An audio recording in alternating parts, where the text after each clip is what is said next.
ക്രിസ്മസിന് റെക്കോർഡ് മദ്യവിൽപ്പന. 2 ദിവസങ്ങളിലായി വിറ്റത് 152 കോടി രൂപയുടെ മദ്യം. നമസ്കാരം, കൊട്ടാരക്കര മീഡിയയിലേക്ക് സ്വാഗതം. ക്രിസ്മസ് ദിനത്തിലും തലേ ദിവസവുമായി കേരളത്തിലെ ബിവറേജ് ഔട്ട്ലെറ്റുകളിലൂടെ റെക്കോർഡ് മദ്യവിൽപ്പന.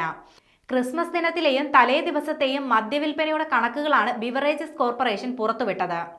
ഈ വർഷം ഡിസംബർ 24-25 ദിവസങ്ങളിലായി ആകെ 152.06 കോടി രൂപയുടെ മദ്യം വിറ്റഴിച്ചപ്പോൾ കഴിഞ്ഞ വർഷം ഇതേ തീയതികളിലായി 122.14 കോടിയുടെ മദ്യമാണ് വിറ്റഴിച്ചത്.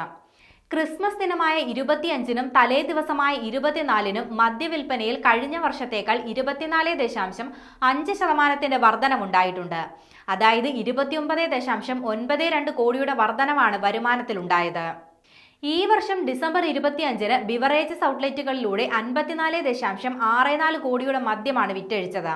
കഴിഞ്ഞ വർഷം ഡിസംബർ 25-ന് ഔട്ട്ലെറ്റുകളിലൂടെ 51.14 കോടിയുടെ മദ്യമായിരുന്നു വിറ്റത്. ഡിസംബർ 25-ലെ വിൽപ്പനയിൽ കഴിഞ്ഞ വർഷത്തേക്കാൾ 6.84% വർധനവാണ് ഇത്തവണ ഉണ്ടായത്.